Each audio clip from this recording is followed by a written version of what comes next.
candidato a doctor en Teoría e Historia del Arte y la Arquitectura de la Universidad Nacional de Colombia, profesor de la Universidad del Atlántico, ha desempeñado diversos cargos, director del Grupo de Investigación TMAD de la Universidad del Atlántico, Premio Corona Profesional en el año 1992, mención de honor del concurso Corona en el año 95, presidente nacional de Ecofondo desde el 2004 al 2004, director de Planeación Distrital en Barranquilla en 1993, recibió una mención en la 19ª Bienal de Arquitectura Colombiana en la modalidad de Historia y Teoría en 2004.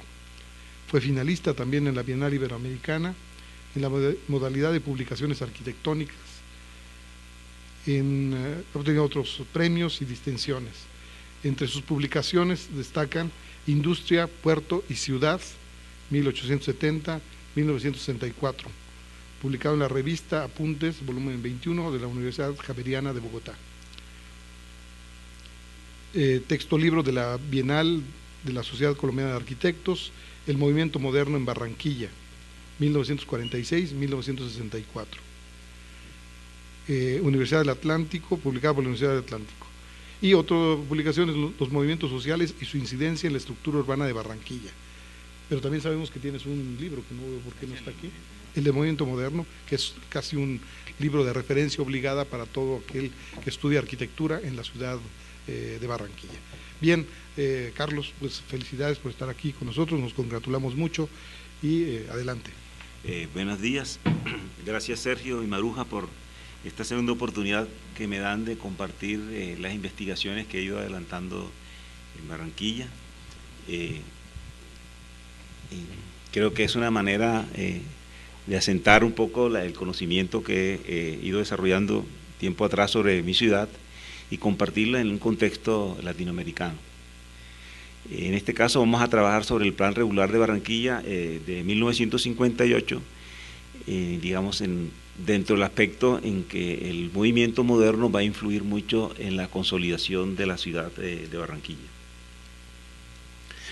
Básicamente mi investigación la inscribo dentro de estas investigadores que hoy se llaman el DOCOMOMO, que es documentación y conservación del movimiento moderno que se está dando en todo el mundo, básicamente un movimiento de investigación que arranca en Holanda, pero que hay capítulos ya en Venezuela, Colombia, Cuba, etcétera. Y yo me inscribo dentro de ese grupo de investigadores. Básicamente voy a trabajar primero las ideas, luego cuáles fueron los actores de estas ideas en Barranquilla, el contexto latinoamericano, el caso propio de Barranquilla, ya el plan regulador y la evaluación final. ¿Sí? Es la estructura de la presentación. Primero vamos a hablar sobre las ideas que eran los planes reguladores. Básicamente los planes reguladores surgieron en Europa entre 1848 y 1870, producto de la llamada urbanística neoconservadora, cuando los partidos conservadores asumieron el poder. Otto von Bismarck en Alemania, los Nuevos Tories dirigidos por Benjamin Disraeli en Inglaterra y Napoleón III en Francia. El caso más típico de esta persona es el barón de Haussmann, ¿no? De Napoleón III. Esta fue una nueva derecha autoritaria y popular, consideraba necesario un control directo del Estado en muchos sectores de la vida económica y social. Así lleva a cabo una serie de reformas que se distinguen por su carácter coordinado y su intención contrarrevolucionaria.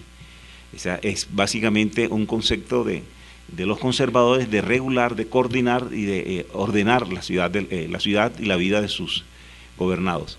En Colombia, los planes reguladores surgen, hay una coincidencia precisamente que los planes reguladores se organizan en Colombia durante el periodo de la restauración conservadora en la presidencia de Mariano Ospina Pérez y la expedición de la ley 88 de diciembre de 15 de 1947, que obliga a todos los municipios de Colombia a generar planes reguladores.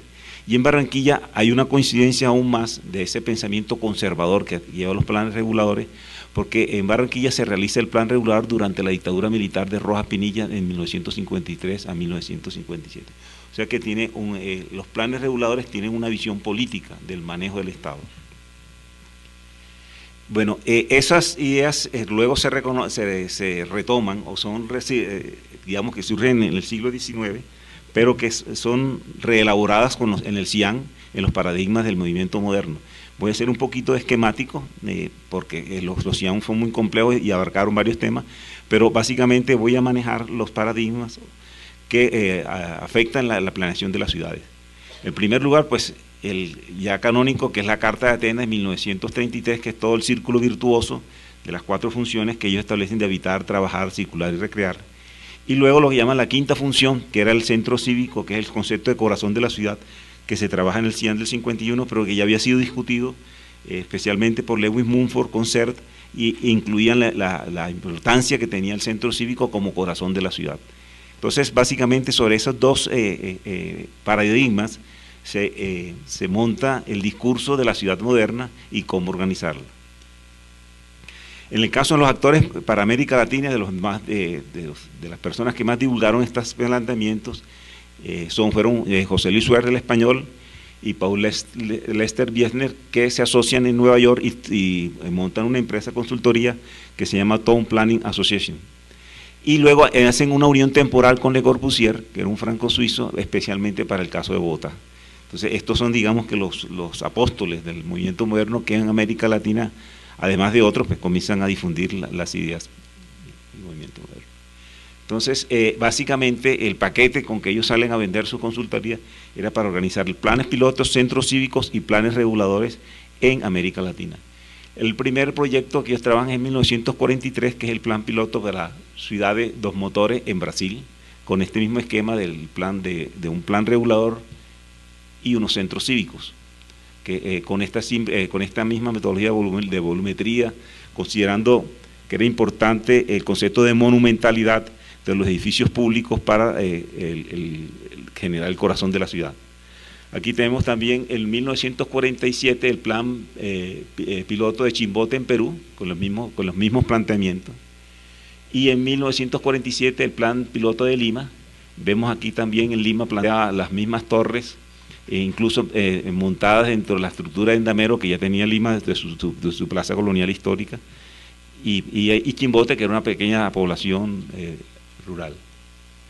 El plan piloto en Tumaco, en Colombia, en 1949, que es una población, era bastante rural, que había sufrido un incendio y pensaron que era la oportunidad para traer las ideas modernas de organizar todo el territorio con un criterio de zonificación y también la idea del centro cívico.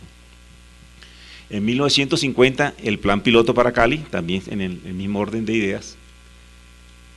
En 1957 también el plan piloto para Medellín, con los mismos planteamientos. Vemos que se repiten los mismos esquemas de centro cívico y los mismos estudios del territorio, la manera de abordarlo. En 1953 el plan regulador de Bogotá, donde ahí sí también trabaja Le Corbusier, básicamente en el planteamiento del centro cívico. Muy rápidamente para entrar en Barranquilla. Y en 1958 el plan piloto para La Habana, que también hace ser, donde también define las formas del centro cívico y todo el planteamiento, digamos, conceptual de los planes pilotos y los planes reguladores. Eso en términos generales para ver cómo iban las ideas surgiendo en América Latina, teniendo en cuenta que el movimiento moderno consideraba que América era el sitio, digamos, predilecto para desarrollar sus ideas. Y aquí ubico Barranquilla, la ubico muy rápidamente. Yo creo que la exposición que hizo José Ignacio, ayer fue muy buena, pero rápidamente voy a reubicarlo. Barranquilla está a 347 kilómetros de Maracaibo, a 562 de Panamá, a 1000 de San José, a 1200 de Managua, de Cancún 1175, de La Habana 1500 y de Santiago 1200, y de Bogotá estamos a 950. Eso para decir un poco que Barranquilla tiene más similitudes culturales y climáticas con el Caribe que la Bogotá andina. A nosotros nos demoramos básicamente 6 horas de Barranquilla a Maracaibo en carro, y en cambio a Bogotá son 18 hasta 24 horas. O sea, tenemos más identidad con el Caribe que con la misma Bogotá, incluso por cultura. O sea, es muy diferente un barranquillero a un bogotano. Sí. Entonces Barranquilla está ubicada a 7 kilómetros y medio de la desembocadura del río Magdalena, el mar Caribe, a 10 grados de latitud norte y en el borde noroccidental del sistema déltico del río Magdalena. Esta es la importancia geográfica de Barranquilla, y es la cuarta población en Colombia, la cuarta ciudad más grande del país, después de Bogotá, Medellín y Cali. Aquí vemos Barranquilla y la importancia de Barranquilla con el río Magdalena. Esta es la desembocadura del río más grande de Colombia, y aquí vemos a Barranquilla, la importancia de los puentes para poder integrarse con el resto del país. Vamos a hacer un breve relato de digamos, la importancia que tuvo Barranquilla como puerto en la última parte del siglo XX y la tercera parte del siglo XIX y tercera parte del siglo XX. Colombia, a diferencia de México, México se desarrolla a base del oro y de la plata, especialmente la plata. Colombia las riquezas minerales no son tan grandes, y su accesibilidad era muy difícil porque básicamente son 3 cordilleras. El proceso de modernización en Colombia se da básicamente con la producción del café, que digamos que era el Red Bull de la época, ¿sí?, con la cual se necesitaba tener la gente despierta para que la industrialización funcionara. Entonces salía todo el café por el río Magdalena, Barranquilla salía para Estados Unidos y para Europa, y por aquí también entraba la mercancía. O sea, era por eso que decía ayer Ignacio que Barranquilla era la puerta de la modernidad. Eso fue en el siglo XIX y tercera parte del siglo XX. Esto comienza a cambiar más o menos en 1930, cuando se construye el ferrocarril del Pacífico y el canal de Panamá. Entonces nos hacen un bypass, sale el café por Buenaventura, coge por el canal, y entonces ya comienzan a aislarse a Barranquilla. Ahí comienza un poco el deterioro, o digamos la baja de importancia de Barranquilla, cuando en la primera tercio del siglo XX, Barranquilla y Bogotá eran lo más importante. Bogotá la capital y Barranquilla el puerto. Ya aquí comienza. Y luego se consolida lo que se llama el Triángulo de Oro, que es Medellín, Bogotá y Cali, que comienzan a desarrollarse mucho más, y el Producto Interno Bruto es muchísimo más alto que el que hay en el Caribe colombiano. Pero bueno, para entender cómo llegan las ideas modernas a Barranquilla, quiero referirme un poco al origen de la ciudad, porque eso va a tener repercusión en cómo nos ajustamos a los tiempos modernos. Primero, en la génesis de la ciudad, en el periodo prehispánico, básicamente Barranquilla era un sitio era un asentamiento encrucijada, que se desarrolla el pueblo de Camach, que era el pueblo de Camach Sur, lugar de trueque entre los grupos indígenas del Caribe. Camach en lengua arawak significa varadero de canoas, es decir, ahí los grupos indígenas, los mocaná, los chimilas y los taironas intercambiaban productos. Esa fue la primera evidencia cuando Pedro de Heredia en 1533 los ubica. En el periodo prehispánico. Luego, en el periodo colonial, surge como un sitio de libres. La manera en que los españoles se apropian del territorio establecen unas ciertas categorías. Por ejemplo, ellos consideran ciudades las que ellos fundan, la ciudad de los blancos, la que ellos fundan, los pueblos para los grupos indígenas, los palenques para los negros, y los sitios de libre en donde cabía el resto de gente. Todos aquellos que no cabían en ninguna de esa estratificación tan cuadriculada. Entonces ahí llegaban los mestizos, los hijos de los blancos con los indígenas, que eran los hijos naturales, lo que llaman un hijo natural, que según la corona estaba prohibido tener relaciones con las indígenas, pero casi todos somos producto de esas relaciones adúlteras y debajo de la mesa. Entonces se llenó de mestizos que no cabían en esa sociedad tan rígida, y también extranjeros no hispanos, y desarrollan una cultura, una sociedad alternativa, digamos, donde el contrabando era importante y donde no respetaban las leyes de la corona, y como yo sostengo que durante 2 siglos fue un asentamiento que surgió sin Dios ni ley. Y la manera en que fueron ubicando su territorio fue, como llama un historiador, una ocupación espacial longitudinal descontinua, o sea, una serie de poblados dispersos que se iban pegando unas barrancas que eran unos pequeños puertos alrededor del caño, que era un caño que corría por aquí, y se fue de una manera amorfa, no como las ciudades españolas fundadas, sino que tiene una trama diferente.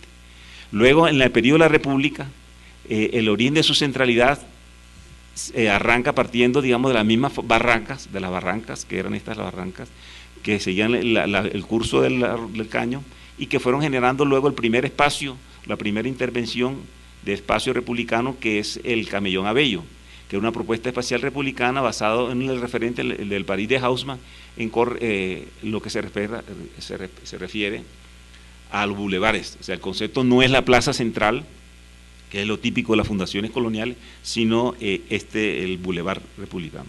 Y aquí lo vemos que esta es una ciudad fundacional colonial, la típica, el típico damero, y esta es la ciudad burguesa republicana, que Barranquilla básicamente, como lo decía ayer Ignacio, es hija de la República. Y aquí traigo una frase de un historiador colombiano que dice: terminó la ciudad ignorando por completo las leyes, en este caso las leyes de India. Su diseño era tan libre como sus mismos fundadores y moradores, adquiriendo el sentido sociológico de la palabra hasta un significado urbanístico y un reflejo del hábitat. Y con eso surgió el desorden, pero se acabó la monotonía. Entonces aquí vemos cómo es, simplificando, el orden colonial, donde está la plaza y los símbolos del poder a los cuatro costados, y lo que se llama el desorden, yo le llamaría el desorden republicano, barranquillera, que era el bulevar. Y miren ustedes, esta es la iglesia. La iglesia le da la espalda al bulevar. Eso muestra también, digamos, la formación laica moderna, de alguna manera, del espacio público en Barranquilla, no como generalmente donde la iglesia es, digamos, lo más representativo. Barranquilla, en general, el etos católico no se afianzó mucho, siguió de largo, porque era una sociedad libre, de libres. E incluso hay una anécdota que cuando se termina la guerra, la independencia, una familia Duncan, eran ingleses de Jamaica, que habían colaborado en la independencia de Colombia, le reclamaron a Bolívar: bueno, ya ganamos la guerra, danos unos espacios para trabajar. Entonces la familia Duncan llegó a Cartagena a montar su negocio. A los 2 años le escribe una carta a Bolívar diciéndole que se había mudado para Barranquilla. Entonces le preguntan por qué, si Cartagena en este momento es más importante que Barranquilla.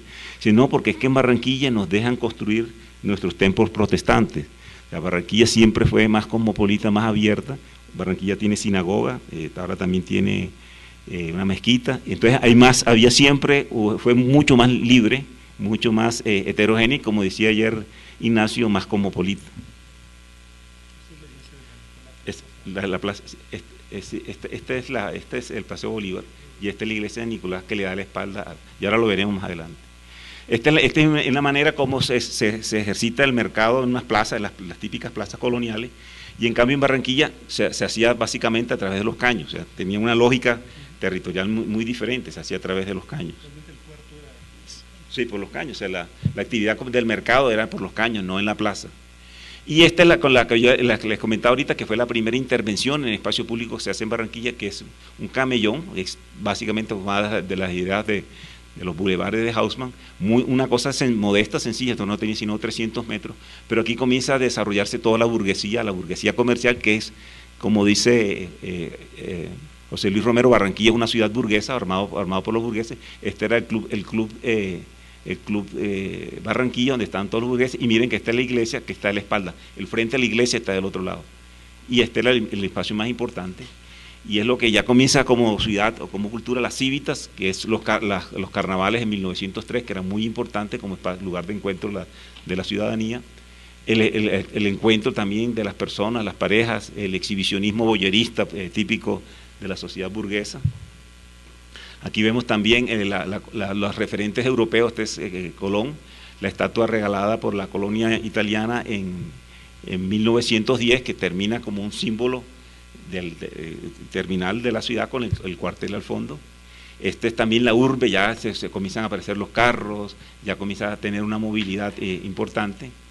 Luego en el 1924 se trasladan a la estatua de Colón. Se acaba el bulevar, el carro vuelve a correr su importancia, se viva el carro, muera el peatón, porque la ciudad quería siempre estar montada en el progreso, en la modernidad. El carro era lo más importante. Luego en 1937 ponen a Simón Bolívar en vez de Colón, porque hay una ley nacional que quiere que el espacio público reconozca los líderes y los héroes de la patria para generar el sentimiento de la república. Entonces se vuelve importante. Pero también era importante el bulevar del Paseo Bolívar, porque era la polis, era el sitio del encuentro político. Ahí se hacían los distintos candidatos, se reunían en las emisoras, estaban las emisoras que con alto parlante repetían los discursos de los políticos, y la gente se reunía alrededor del Paseo Bolívar. Y aquí lo vemos también, era los puestos de votación, de la zona de votación del Paseo Bolívar en 1947, donde la gente iba a votar. Aquí también ya una salida después de que la gente votaba, y era muy importante como lugar de hasta el 46, pero hubo un acontecimiento político que marcó, digamos, la historia y la geografía de Barranquilla, que fue el 9 de abril de 1948, donde Bogotá matan a Jorge Eliezer Gaitán y se genera el famoso Bogotazo, que fue una revuelta social popular muy fuerte, que en Barranquilla, guardadas las proporciones, fue igual de importante. En ese momento se incendia en el Colegio de San Roque, miren aquí los incendios que hubo. En un inventario de la violencia del 9 de abril del 48 en Barranquilla hubo 14 edificios destruidos, 45 edificios incendiados y un edificio demolido. Eran todas las cosas que fue una revuelta muy fuerte para el tamaño de la ciudad. Aquí vemos también el espíritu, pues, digamos, liberal, masón también que hubo, porque los masones ayudaron mucho a la confederación de Barranquilla y la protesta contra la iglesia de San Nicolás. O sea, no había una relación muy estrecha con el clero, aunque el clero luego, posteriormente, hizo sus avanzadas y logró, digamos, consolidarse como la religión católica, como el valor axiológico de los barranquilleros en general, pero con mucha apertura a otros dogmas religiosos. Bueno, eso para ubicar un poco la configuración del espacio público y eso cómo va a tener en relación con lo del movimiento moderno. Entonces comienzan a salir editoriales preocupados por la situación tanto del orden público como del orden físico de la ciudad. Entonces aparecen estos editoriales de la prensa y se andando a ciegas por el futuro de Barranquilla, por el plan regulador. Ya comienzan las ideas de la necesidad del plan regulador, que Barranquilla a regular, y en 1950 surgen las ideas de Le Corbusier de 1920, debemos acabar con la calle, que se plantea como un carácter contrarrevolucionario, porque la calle, el bulevar, como dice Marshall Berman, es el espacio de encuentro de las contradicciones sociales, pero hay que separar esas contradicciones sociales. Si no hay calles, no hay pueblo. La revista Proa, que era una revista importante de arquitectura en Colombia, decía urbanizar es gobernar, pensaba la importancia que era el urbanismo, y dice la revista Proa, el urbanismo en su acepción más amplia es el ordenador social por excelencia, puede corregir las dispendiosas anomalías, un plan urbanístico estudiado cuidadosamente y desarrollado con vigor es el mejor instrumento para la economía de una ciudad. Entonces ya comienzan las ideas entre lo político, lo social y las ideas que ya venían del movimiento moderno a anidarse en la ciudad. Y recogiendo Marshall Berman, hablando sobre el orden separador del movimiento moderno, o sea, todo el proceso de ordenar la ciudad sobre el movimiento moderno, era un ordenamiento separador. O sea, la única manera de ordenar es separar, no de buscar las justaposiciones, y era una cosa mucho más simple, hacer un orden separando que interaccionando. Entonces, solo la reconstrucción más radical de la sociedad moderna podría acaso cicatrizar las heridas tanto personales como sociales que los bulevares han puesto de manifiesto, el bulevar del Paseo Bolívar, y sin embargo, demasiado a menudo la solución radical parece ser la disolución, destruir los bulevares, apagar las luces brillantes, expulsar y reinstalar las personas, acabar con la fuente de belleza y placer que la ciudad ha creado.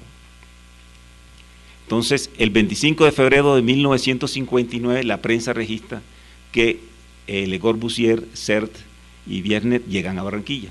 Aquí lo vemos. El sábado llegaron a ciudad los señores Le Corbusier, Viernet y Sert. Animada recibimiento se les hizo al aeropuerto de Soledad, presidida por el alcalde. Aquí vemos las imágenes de los personajes bajando en el avión. Y aquí está una foto típica de la visita en Barranquilla. Este negativo me lo regaló en su momento Ignacio, donde está reunido pues, los grupos, está Le Corbusier, Sert y Viernet, con el alcalde Ernesto Macaulay, los arquitectos Roberto Macaulay, Alberto González Rubio, Rodolfo Segovia y otros personajes de la ciudad.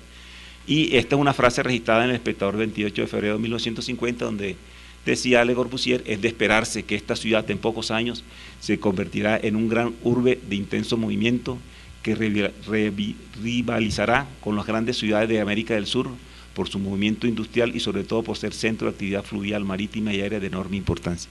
En ese momento Barranquilla apostaba a hacer ese puerto importante, no obstante Buenaventura le había quitado bastante importancia. Pero a diferencia de Buenaventura, que Buenaventura siempre se quedó un puerto, en Barranquilla se generó una ciudad cosmopolita, porque los extranjeros se quedaron, y era una modernidad ilustrada.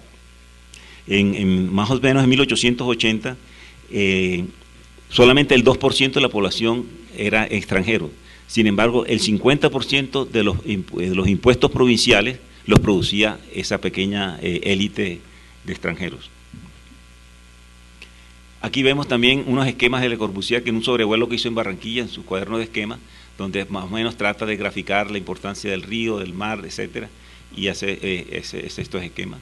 Lo mismo que sobre el océano, hace una serie de esquemas sobre la ciudad.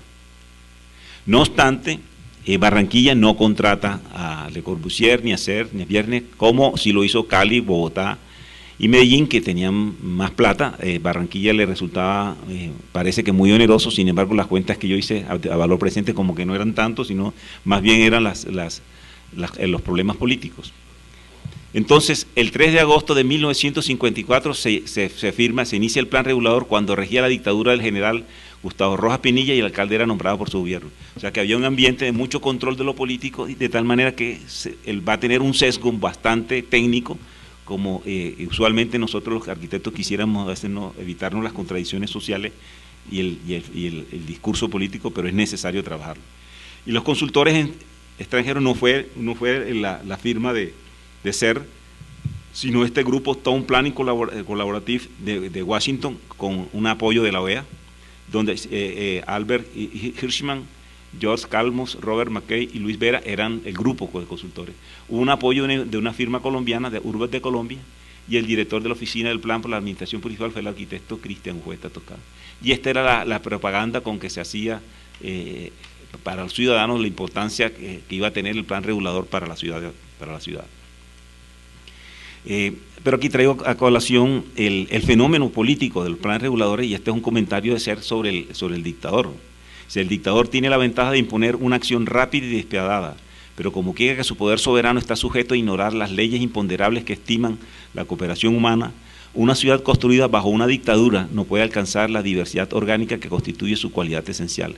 En cambio, en las ciudades que han sido levantadas gracias al esfuerzo y concordia de sus ciudadanos, todo, incluso el más mínimo detalle, está penetrado de una maravillosa robustez. Aquí, en este pensamiento, se muestra, digamos, cómo se deslegitima de alguna manera esos planes reguladores hechos dentro de un marco de una dictadura. El 20 de septiembre de 1956 se entrega el plan piloto desarrollado por este grupo con los asesores externos de Barranquilla, y este es el plan oficial del plan regulador del 1958, el plan con que se entrega ya los usos del suelo, la zonificación básica, que como veremos obedece a todo el paradigma de la Carta de Atenas. Aquí primero circular. Entonces se diseña todo el sistema de una circunvalar, las vías principales, las vías paralelas al río. Luego se establece la zona del sitio de trabajar, que son las zonas industriales, como vemos aquí pegadas totalmente al río, que es lo que ayer hablaba Ignacio, y también una zona industrial diferente que quisieron implementar en esta zona para dejar libre un poco la zona del río. Sin embargo, nunca se hizo los planos. Recrear, también establecen todas estas zonas de recrear.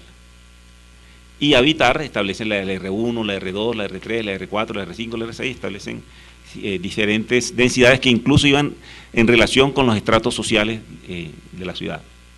Se establecen unas densificaciones y unos esquemas de cómo podría ser el desarrollo volumétrico en cada una de esas zonas, y con eso piensan que han organizado el futuro de la ciudad, su pensamiento industrial, el pensamiento moderno que se iba a desarrollar.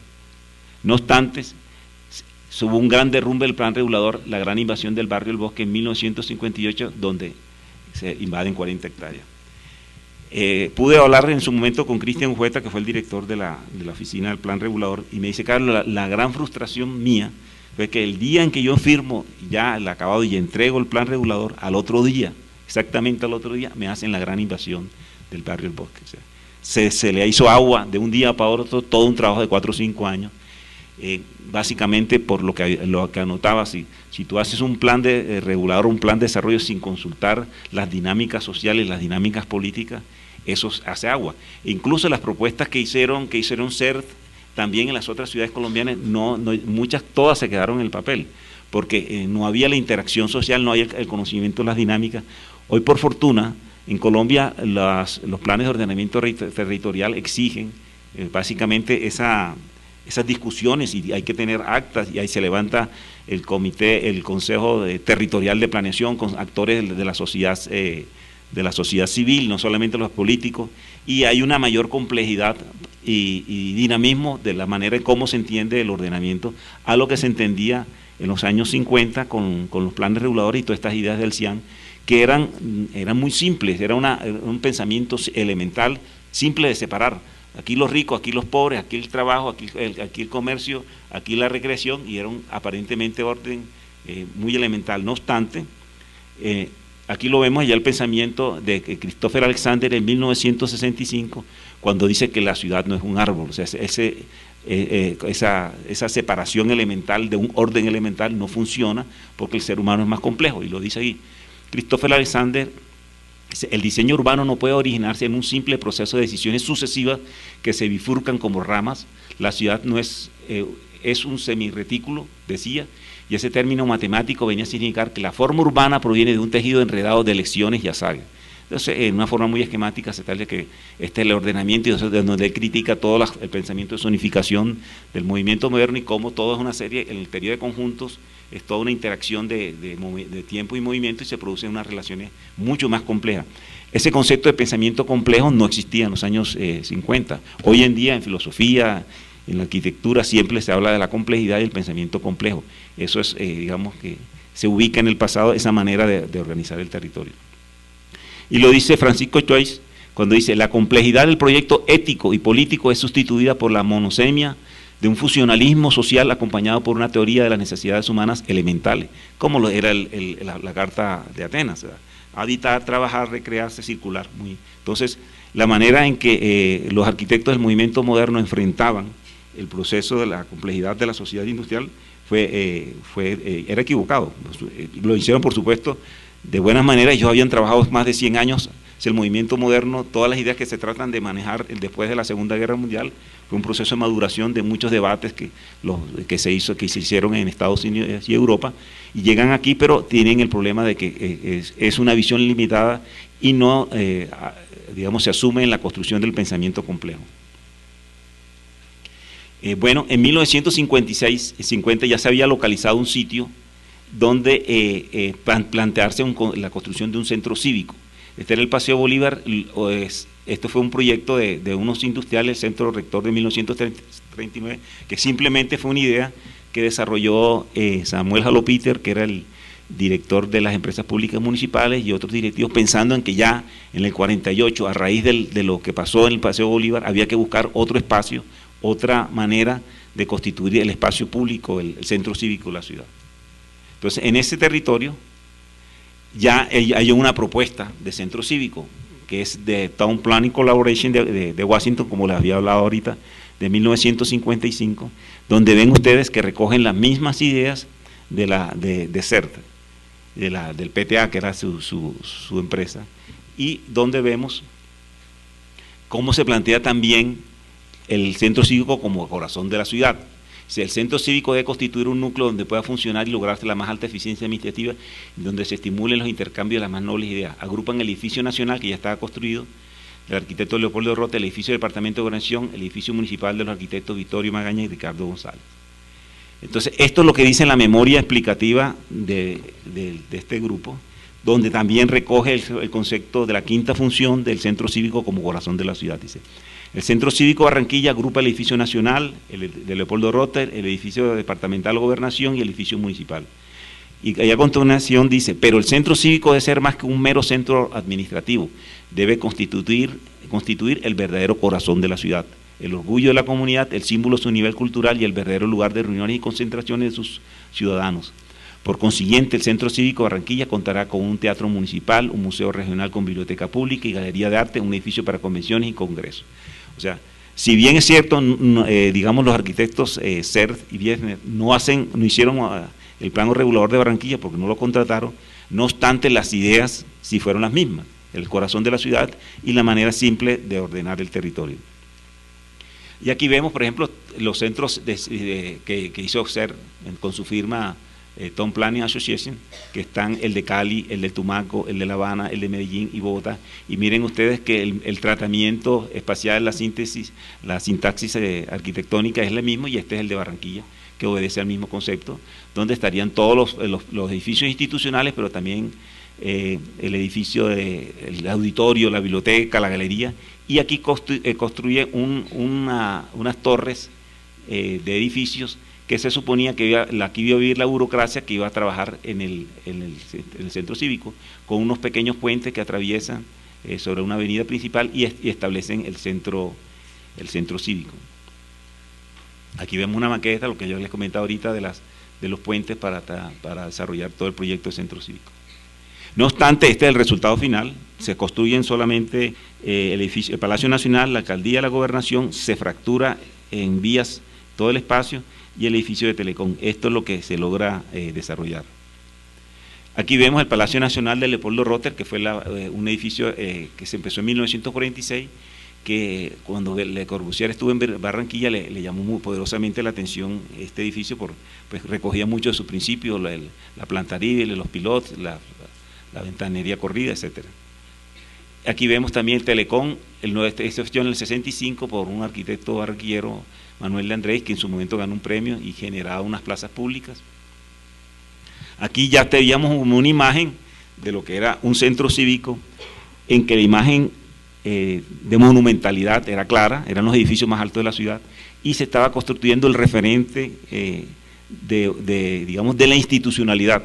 Ahí veíamos nosotros una relación entre un Estado moderno que se quería construir y con unas instituciones modernas que se reflejaban en estas imágenes, donde está una serie de edificios, está el Palacio Nacional, la gobernación que estaba en construcción y la alcaldía.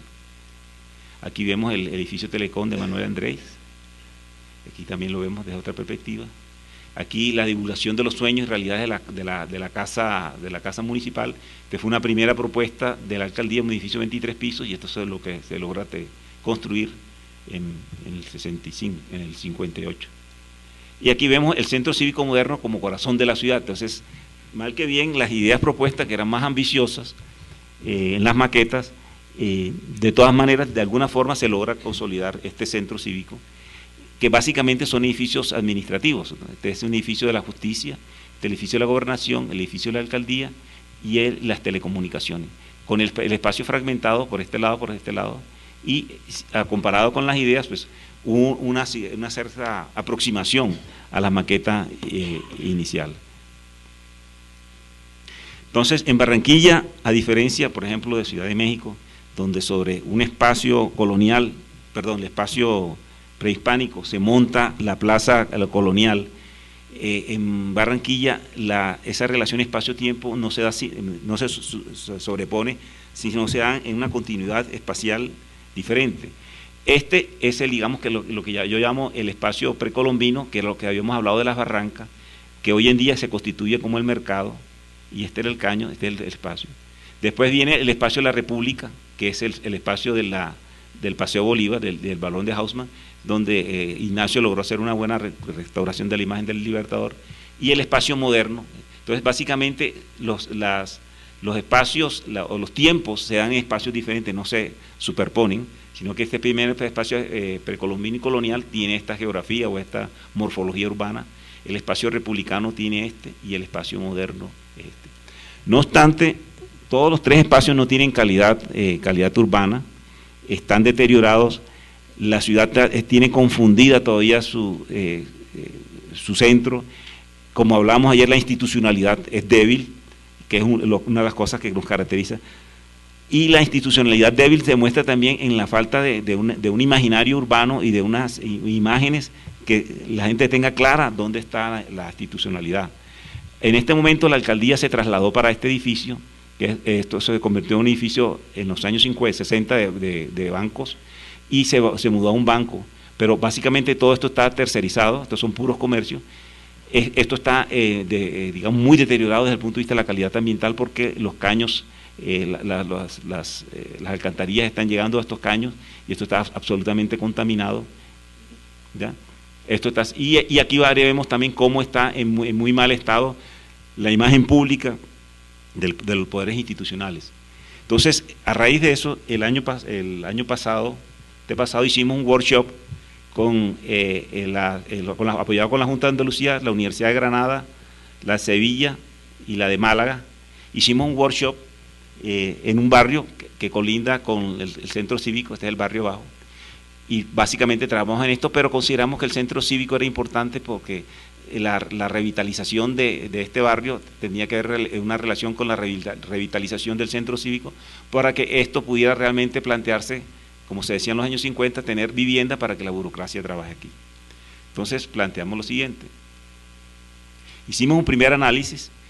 Este era el cóndor de Obregón, que estaba en una plaza pública, teniendo en cuenta también que el CIAN hablaba sobre la integración de las artes, que los pintores, los escultores debían trabajar juntos en la construcción de espacio público, y de hecho se construyó esta imagen. No obstante, hoy, el 2012, el cóndor está enjaulado. Ese espacio público está totalmente cerrado por los mismos fenómenos que hablaban la arquitecta de Maracaibo, de que estamos encerrándonos, enrejándonos todos los espacios. Aquí vemos, hay caos en la carrera 45, que es una calle que atraviesa el centro cívico, y del otro lado está un orden subutilizado. Se acaba de construir un metrobús, y todo esto esta foto tomada a la misma hora, y miren, la gente utiliza esto y esto lo utiliza muy poco. También los concejales infractores, no sé por qué, y son todos los carros de los concejales, típico. Los parqueaderos subutilizados. Invasión del espacio público, esto es muy típico. Aquí lo vemos. Invasión del espacio público por vendedores ambulantes. Y hicimos un análisis, digamos, estos son los edificios que actualmente están, la iglesia, el Rosario, la Gobernación, el Palacio de Justicia, que fue remodelado hace poquito y se ganó un concurso de la Bienal por remodelación. Y aquí vemos los porcentajes de uso del suelo. Las instituciones gubernamentales 37%, pero el 22% es en parqueos y el 42% es de un piso. O sea que hay una mala utilización de ese espacio público, de ese espacio, de esa zona, para densificarse. Y los vagos indigentes en los espacios, como los vemos tirados aquí en los espacios, en un grado de deterioro. Incluso lo más grave es que la autoridad distrital se retiró del centro cívico, como le dije, se fue al Paseo Bolívar en un edificio que no tiene el carácter, en una zona que está tercerizada. Entonces uno dice, ¿dónde está la alcaldía? O sea, no hay el referente, uno no lo tiene claro. O sea, ¿dónde está la alcaldía? Y la alcaldía apostó por un lenguaje moderno, o sea, porque supuestamente surgimos la modernidad. Barranquilla es una ciudad estamos celebrando los 200 años, y ha ido muy rápido sobre los distintos cambios, planteando también que los tiempos modernos siempre se viven en el presente, que ese es uno de los problemas de la modernidad. O sea, el presente siempre es lo último, la última moda, lo nuevo, y lo viejo se desecha rápidamente y se encuentra en este abandono. Diferente Cartagena, que Cartagena sí siempre tuvo claro su estructura colonial, y la alcaldía de Cartagena está en un edificio colonial. Barranquilla apostó a ser moderno y no llegó a ser moderno. Entonces, la propuesta por el Centro Cívico del Siglo XXI es por la defensa del patrimonio público, trayendo el colación el mismo pensamiento, dice, pero el centro administrativo debe ser más que un mero centro administrativo, debe constituir el verdadero corazón de la ciudad, el orgullo de la comunidad, el símbolo de su nivel cultural y el verdadero lugar de reunión y concentraciones de sus ciudadanos. En este momento, la apuesta que nosotros estamos haciendo, que hicimos en la academia, es que de los distintos espacios que Barranquilla ha tenido para construir su espacio público o su imaginario de lo público, apostamos porque la modernidad el pensamiento moderno del centro cívico tiene validez. Ya, generalmente con las ideas del movimiento moderno se ha sido peyorativo, rápidamente se han abandonado, rápidamente han salido otras versiones. Incluso vimos cómo el concepto del plan regulador fue muy simple, fue muy elemental, por ausencia de pensamiento complejo, pero no todo el pasado es malo, hay cosas que valen la pena, como en el Renacimiento. Me admiraron lo que Alberti y todos ellos admiraron lo que había hecho Roma, el Imperio Romano. Pues también yo pienso que lo que planteó esas ideas, esas un poquito rápidas que pasaron del movimiento moderno, hay algo que todavía tienen validez y que podrían ayudar a construir esa imagen de institucionalidad que necesita la Barranquilla. Entonces, hicimos esta propuesta de revitalizar el centro cívico, donde incorporamos los símbolos religiosos. Anteriormente el pensamiento del movimiento moderno era absolutamente laico, pero de todas maneras hoy en la posmodernidad la religión juega un papel. Se construye una plaza pública porque el espacio quedó como totalmente fragmentado, y el ejercicio de la polis, que habíamos hablado. No hay plaza pública donde la gente pueda medir su fuerza política, como si lo tiene, por ejemplo, en Bucaramanga, Colombia, de la plaza de Luis Carlos Galán. Lo importante es que se rellene, y abajo planteamos unos parqueaderos, una peatonalización de las calles, un consejo transparente parecido al Reichstag en Berlín, una alcaldía más alta porque se quedó corta en espacios, y construir nuevos edificios institucionales. Entonces planteamos revitalizar el centro cívico, especialmente para que la imagen de lo público, de las instituciones, quede claro, o sea, quién es el alcalde, quién es el gobernador, y que aquí hay una autoridad, porque el problema de nosotros como sitio de libre es que la institucionalidad es muy débil. Entonces planteamos la alcaldía más alta, consejo transparente, como una referencia de la importancia de la transparencia, nuevos edificios institucionales donde están los parqueaderos, peatonalización de la calle 40, y vamos a integrar algunos vendedores ambulantes en algunos espacios públicos. Esta es la imagen de lo que queremos plantear para la revitalización, y es de alguna manera la idea del centro cívico de Barranquilla, que viene con el movimiento moderno, es muy oportuno. Primero porque Barranquilla no fue fundada, o sea, nosotros no tenemos la plaza como ustedes, que en la plaza, incluso que la plaza prehispánica, ustedes instalan la plaza colonial con todo el pensamiento de las leyes de India y del pensamiento español en territorio americano. Eso no se da en Barranquilla. Y incluso, por ejemplo, y tampoco hay una transposición de la arquitectura. En Bogotá, por ejemplo, en la plaza central que es una plaza colonial, la Plaza Bolívar, hay un edificio moderno. Aunque todos los edificios son republicanos, hay una cara que es moderna, que es la del Palacio de Justicia, y integran las cosas. Entonces, en esa necesidad de construir un centro de las propuestas, ya sea la prehispánica a la republicana, yo creo que esta es la que puede, digamos, resolver ese problema y seguir pensando en otras cosas de la modernidad del siglo XXI o la posmodernidad. Entonces, esa fue la propuesta que hicimos, que estamos planteando un poco también lo que Ignacio planteaba de la Plaza del Bicentenario, pero esto un poquito más complejo, recogiendo la validez que tiene para mí las propuestas del movimiento moderno. El planteamiento, digamos, del plan regulador como organización de los distintos usos, por supuesto que no estoy de acuerdo, porque ya lo demostramos que la complejidad es mayor, pero la idea del centro cívico creo que sigue siendo válida. Porque por otro lado, el plan regulador, como yo creo que en muchas ciudades de América Latina, lo que ayudó fue a justificar la segregación social. Este orden de separar cada uno por su lado con distintos espacios, lo que hizo era segregar cada vez más la ciudad. Y como decía Lachun Curry, un asesor histórico en Colombia, asesor económico, dice que básicamente el plan regulador lo que sirvió fue para proteger la propiedad de los ricos, y que no hubiera un cierto ordencito.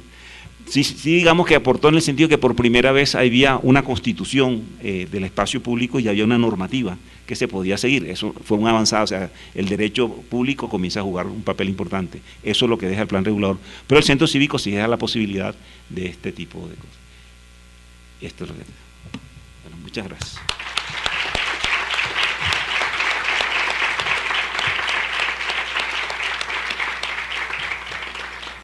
Yo creo que hacer un comentario. Desde que llegué la primera vez a Barranquilla y conocí un poco de su historia, siempre me pareció que Barranquilla tuvo la oportunidad de haber sido un ejemplo en Colombia y en América Latina de las modernidades, dado que no tiene ese peso, como por ejemplo la Ciudad de México, mi ciudad, de esa carga prehispánica, colonial, patrimonial tan grande. Barranquilla es una ciudad moderna, sus 200 años de historia, realmente su origen es más republicano, y después todos estos experimentos del movimiento moderno. Pero bueno, por diversas razones, ahí están los testimonios de estas ideas, de estos postulados y de las cosas que se lograron hacer. Pero yo creo que en Barranquilla nunca se han planteado eso, ser realmente una ciudad ejemplo de la suma de modernidades.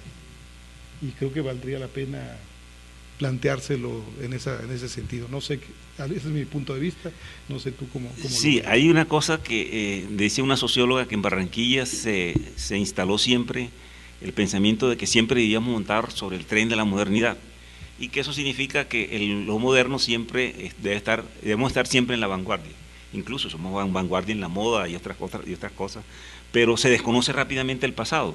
Entonces, de esa misma manera, las ideas modernas se vuelven antiguas muy pronto. Claro. Entonces, se desconoce el movimiento moderno, por ejemplo, que tiene un asidero mayor que no simplemente cortos periodos de décadas, sino el movimiento moderno fue construido en todo un discurso que se dio en Europa y Estados Unidos y que consolidó un constructor teórico que tiene algunas cosas de validez. Entonces, muy rápidamente vamos cambiando lo uno por lo otro. Incluso,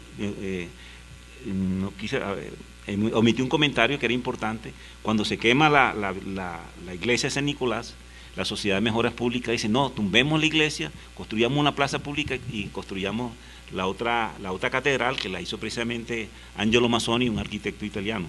Pero era borrar siempre el pasado. Y entonces el cura dijo, no, ¿cómo así? ¿Cómo vamos a la iglesia de Nicolás fue la primera iglesia que tuvo Barranquilla, debemos rescatarla? Entonces siempre estamos montados en el discurso de que lo de ayer ya fue viejo. Entonces no se consolida un pensamiento histórico de la ciudad, que yo pienso que la historia es la que le da asidero y pertenencia a la gente. Entonces hay que, y en eso juega un papel importante la academia. Estas investigaciones que estoy diciendo yo son recientes. O sea, García Márquez decía en su momento que Barranquilla era una ciudad sin historia, porque realmente no había historiadores, apenas estamos reconstruyendo, y es importante la memoria, y por eso hago parte del Docomomo, que me parece que no podemos ser tan light, tan ligeros, de desear tan rápido los postulados que hizo el movimiento moderno en su momento. Ahora, otra bien, la cosa es que no solo Barranquilla como postulado urbanístico, sino que la sociedad en general está atrasada. Es decir, Barranquilla, hoy el presidente de Colombia está diciendo que por fin habíamos salido de ser el segundo país de mayor desigualdad del mundo. Eso es aterrador. Y si uno va, por ejemplo, en ciertas zonas de Barranquilla, esa zona del Caño, es como si ustedes estuvieran en Bangladesh o en alguno de esos pueblos de la India, una pobreza espantosa. Entonces, si la sociedad no es moderna, ¿cómo puede ser moderna la arquitectura? Imposible. O sea, los espacios públicos del centro del Paseo Bolívar están llenos de vendedores ambulantes, están llenos de los desplazados del conflicto colombiano que llegan a las ciudades. Entonces, ¿cómo construyes, digamos, una ciudad moderna si no tienes una sociedad moderna? Entonces, los retos también de la equidad son importantes, y especialmente cuando Barranquilla pierde el liderazgo, porque Barranquilla hasta los años 50, más o menos, tenía un liderazgo importante, la relación con Bogotá era fundamental. Pero cuando nos hacen el bypass por el lado de Buenaventura, cuando se centraliza más Bogotá, el desarrollo de la sustitución de importaciones, se fue muriendo el impulso, y sobre todo también los modernos ilustrados de los extranjeros, de los italianos, los alemanes, los ingleses que llegaron a Barranquilla, y especialmente, como decía ayer, la Segunda Guerra Mundial, cuando cogen a los italianos y los alemanes y los ponen presos. Entonces pues, los tipos se estimulan de Barranquilla y realmente nos afectó todas esas cosas. Hoy estamos digamos, en el siglo XXI pensando en otras cosas. Hay excesiva fe en los tratados de libre comercio, hay una visión muy desarrollista de la cosa, de simplemente centros comerciales o si no los parques industriales, pero nos hace falta construir un proyecto de ciudad que sea más equitativo, integrador, y que el espacio público se manifiesta, porque una ciudad que está carente de espacios públicos es donde se ve bastante la desigualdad, porque en el espacio público todos somos iguales. Entonces, si uno hace buenas inversiones en espacio público, estamos generando equidad. Y Barranquilla, por ejemplo, no tiene una sola calle peatonalizada. Y ahí no se demuestra las diferencias y los problemas y los retos que debemos asumir. Carlos, tu certificado y un obsequio de la universidad.